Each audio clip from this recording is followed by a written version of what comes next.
मैं ये एक आपसे जो आप ध्यान देना विशेष रूप से, मैं कुरान की एक आयत आज कोट कर रहा हूं, गुरु महाराज की बताई हुई है और वेरीफाइड है।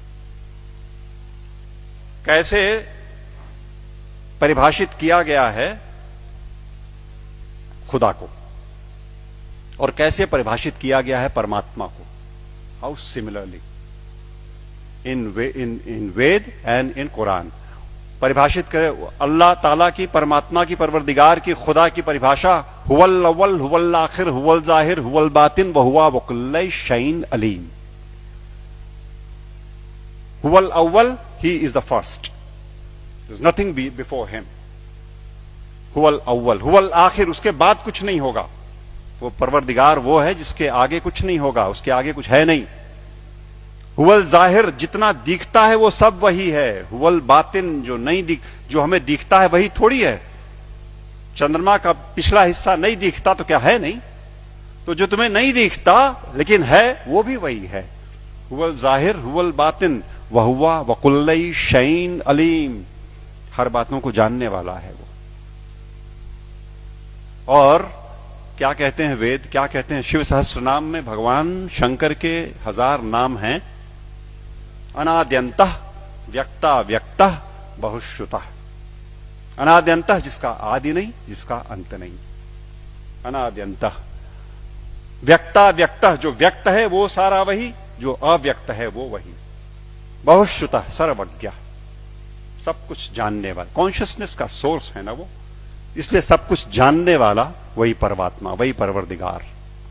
और Bible, I am the alpha and the omega, I am the alpha and the omega, I am the first and the last. किससे लड़ रहे हो और क्यों लड़ रहे हैं हम क्यों नहीं कोर में जाते और उन एक बातों को देखते जो एकदम एक तरीके से डिफाइन करता है उस परमात्मा को, और उसको छोड़ करके हम छिलकों पे लड़ाइयां लड़ रहे हैं। गूदे छोड़ करके हम छिलकों पे लड़ाइयां लड़ रहे हैं, जाने गंवा रहे हैं, दुकानें जलाते हैं, शहर फूंक देते हैं, और अपने इस देश की और आसपास के पड़ोसी देशों में भी तबाहियां कटी हुई हैं छिलकों की लड़ाई पे।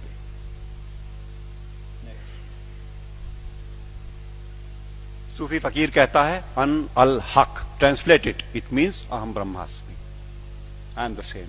अन अल हक, ये सूफी फकीर बोलते हैं। लेकिन हम हैं कि लड़ने से बाज नहीं आने वाले। हम हैं वो इसे नहीं सुनेंगे, न मानने को तैयार होंगे। वो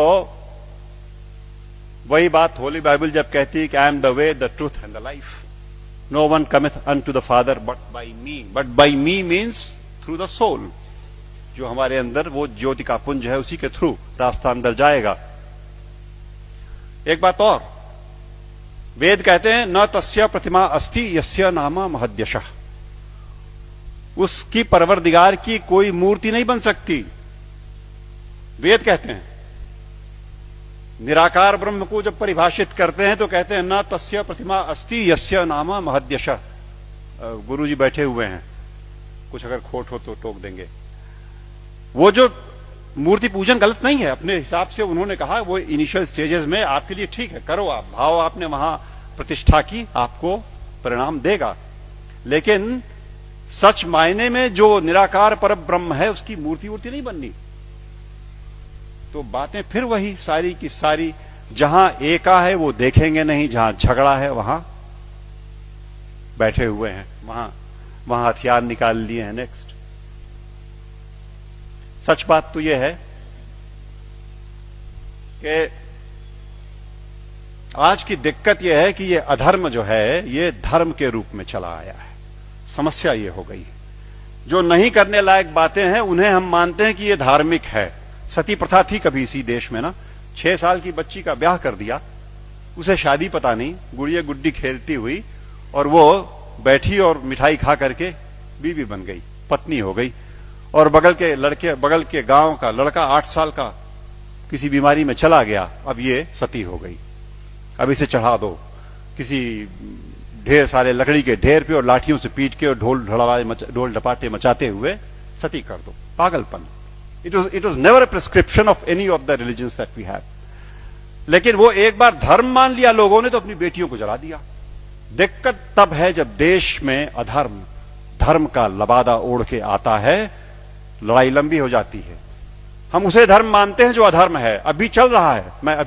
मैंने कैंपेन किया जबलपुर में, एंटी क्रैकर कैंपेन। दिवाली पे मर्यादा पुरुषोत्तम भगवान राम के आगमन के नाम पे ये देश विश्वनाथ जी 6,000 करोड़ रुपए का बारूद अपने आसमान में भरता है। 6,000 करोड़ का बारूद उस देश में जहां दिवाली के दिन करोड़ों के हाथ में एक बताशा नहीं और एक दिया नहीं। अधर्म। जुआ खेलते हैं, शराब पीते हैं, दिवाली में लक्ष्मी जी प्रसन्न हो जाएंगी जुआ खेलने से। What a madness is that. लेकिन चल रहा है। अधर्म जब धर्म का लबादा ओढ़ के घुसेगा समाज में तो निकाले नहीं निकलेगा आसानी से, और अगर वो निकलेगा आपके प्रयास से। आप जगे हुए लोग हैं, आपके प्रयास से जाएगा। राह चलतों के प्रयास में से वो बात नहीं आनी, वो समझ ही नहीं सकते। या आप सुन तो रहे हो, आप शायद समझ भी जरूर रहे होगे। इस देश का एक बड़ा हिस्सा इन बातों को न सुन पाएगा न समझेगा। धैर्य नहीं उसके पास, समझ भी नहीं उसके पास। और आवश्यकता इस बात की है कि अधर्म जब धर्म का लबादा ओढ़ के आए तो पहचान के इग्नोर कर दो। लड़ाई नहीं लड़नी, आवश्यकता नहीं उससे लड़ाई की। It only needs to be ignored and probably that will do the trick next. सच बात तो यह है कि हम, जैसा मैं कह रहा था कि हम छिलकों की लड़ाई में लगे हुए हैं, गूदे की ओर ध्यान नहीं दे रहे। और मेरे घर पे मैं शाम को आसपास के मोहल्ले के गरीब बच्चों को पढ़ाता हूं, थोड़े से। उन्हें रोज एक टॉफी एक बच्चे को देता हूं, उनको इनकरेज करने को कि वो आए।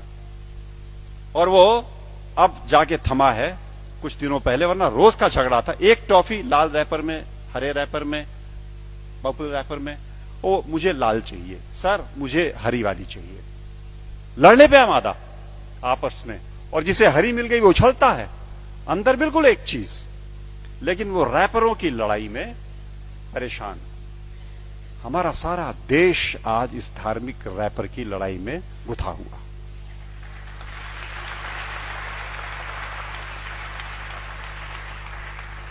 और यकीन मानो आपकी वो परवरदिगार ऊपर से देखता होगा तो बड़ा हंसता होगा। ये मनुष्य मेरा इंटीग्रिटी और मेरा कंपैशन लेकर के पृथ्वी पर मेरे नुमाइंदे बन करके इन रैपर्स पे उलझे हुए लड़ रहे हैं। और ये मेरे घर की छत के बच्चे तो चलो खाली आवाज कशी करते हैं, यहां तो चाकू लगा देते पेट में, यहां तो जान मार देंगे, दुकानें जला देंगे, शहर लूट लेंगे। उन रैपर्स की लड़ाई में कब तक चलेगा मित्रों? सच बात तो यह है, मैं हल्का महसूस कर रहा हूं आज आपके बीच में ये बातें कह करके। मैंने ये बोझ उतार करके आपके कंधे पे डाला। आज मैं अकेला था ये बात बोलने को। आज के बाद आप सबके ऊपर ये जिम्मेदारी है कि आप एक बार रुको, ठहरो, सोचो, जागरूक हो और जागरूक करो औरों को, वरना ये देश की तबाही ऐसे ही चलती रहेगी। नेक्स्ट।